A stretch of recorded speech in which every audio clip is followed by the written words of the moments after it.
เติบนึงเลยนี่30 โลตีเนี่ยเงินทางการ2 ตัวสบายดีทุกคนมื้อนี้จิพาไปยามแฮวเติมเด้อเนาะพอมาฮอดเขตให้นี่เลี้ยวเบิ่งท้องฟ้าแจ้งสว่างเห็นทะเลหมอกนี่กำลังล่องลอยกระแจกระจายขึ้นสู่บนฟ้าเนาะคือว่าสะอ่อนใจก็เลยถ่ายให้เบิ่งนิดนึงมักเดือยกำลังจิสุกเด้อเนาะส่วนเขากำลังทอดห่วงแต่ระยะนี้ยังมีฝนหลายอยู่ถือว่าปีนี้นี่ฝนหลายเติบนี่เบิ่งเขาก็สะอ่อนใจกำลังทอดห่วงอีก 2-3 อาทิตย์เขาก็จะได้เกี่ยวแล้วเนาะจังได๋ก็ย่าเนาะจิพาไปเยี่ยมยาม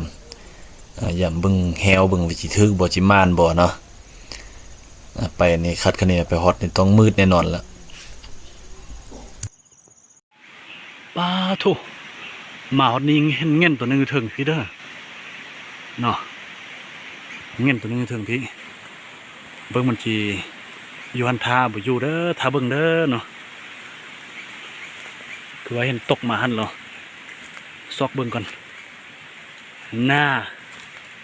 อยู่นี้แท้นี่แหละเขาเอิ้นว่าเงินอมอ่ะก็โถ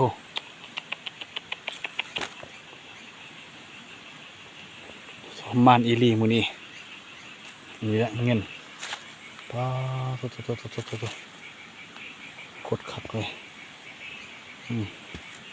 โดยแนวกันได้ประมาณ2 โล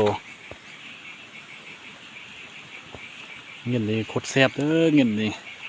หอมเขามาสุดแล้วสูงเอิญมาชื่อฮาเด้อนี่นะนี่มันเงินอมเงินน่ะหอมเขามาเขาสุกมานะแซ่บสุดเลยเงินตัวนี้มันอีลีมือนี่ป้าสุเจ้าทึกตัวมันยังเด้อตามันเลื่อมยันมันตัวมันยังพุ่น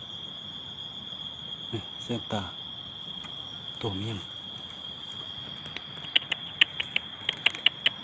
ตัวมันยังเส้นตาเลื่อมยังตัวมันยัง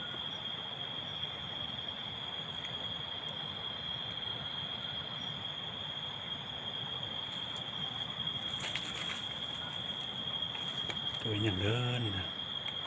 บางต้นไม้เราบ่เห็นเด้อถ้าเบิ่งคนเด้อตัวเนี้ย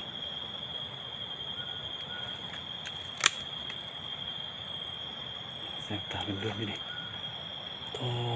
ตัวยังวะคือบ่เห็นดีเบิ่งคักคนเด้อตัวยัง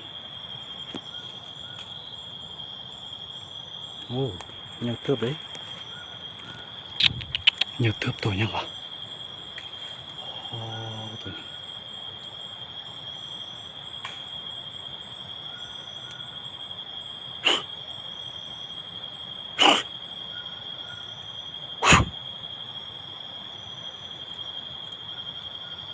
เห็นไหมเอามันคนทับหัวเห็นได้ว่าหนูตัวมันยังเนี่ย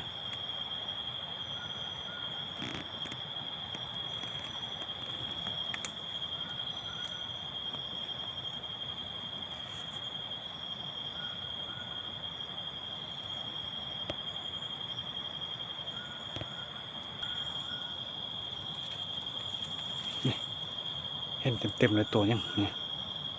เฮ้ยกระบอกงูเธอได้ตัวนี้เขาเอามาตัวมันยังวะตัวนี้โอ้ทึกแค้นมันเป็นอะไรยังเติบได้ตัวนี้สัมมา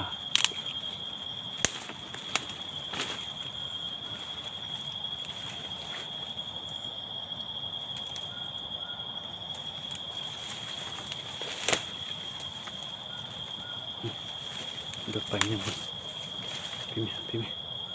อยากเห็นมันโตมั้ยนะพี่มันโตมั้ย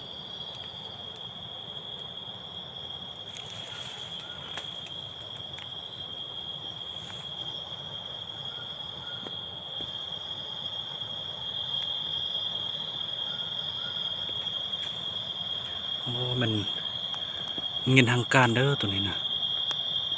ขักไล่ม่านไล่สุดเนี่ย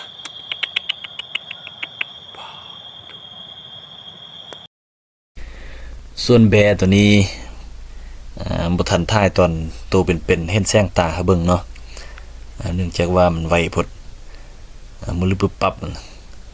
ทันท้ายแต่ตอนมันนอนนิ่งแบบนี้เนาะแช่น้ำอยู่ตอนนี้นะ บ่ได้ก็ว่าบ่ได้นะบัดใดมาผู้เดียวสิเปะขึ้นผู้นี่ได้เนาะ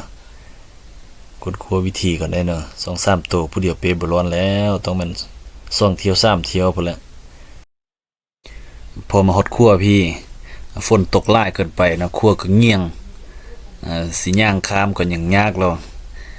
แต่มีซ่องเซี่ยวนี่เพิ่นหยังว่าจะเอารถจุ่งข้ามในแปลงไม้มัดไม้เซอร์กลางครัวนี้เพื่อกันล้อหลังล้อหน้าบ่ให้มันเตี้ยวเนาะมัดไม้เซอร์แล้วก็สิช่วยกันจุ่งไปเบิ่งสิได้บ่หรือบ่ได้เนาะอันนี้มันครัวอู่เด้อเนาะเมื่อมันเงียงด้านหนึงแล้วฝนตกได้มื้นได้นี่ว่าถ้าเบิ่งซ่องเซี่ยวนี่จุ่งสิได้บ่หลังจากมัดแล้วสิจุ่งข้ามเด้อเวลาจุ่งตัวจริงหันก็บ่แม่นของง่ายผู้หนึงเป็นผู้จับเข้าค่อยๆจุ่งไปแล้วผู้หนึงเป็นผู้ดึงก้นช่วยเพราะว่ามันสั่นแดเงียงแดการดึงก้นหันเบื้องหนึงดึงก้นเบื้องหนึงดึงสายสลิงอยู่ด้านเทิงเพื่อบ่ให้มันไวเกินไปบ่ให้มันเตี้ยวลำบากเติบเด้อเนาะพอดีถึกมือคั่วอู้ตัวนี้เงียงเกือบ40องศาจะเป็นเนี่ยกลับบ้านเราก็จำเป็นได้เสี่ยงตายข้ามน้ำมิ่งกลับบ้านเด้อเนาะ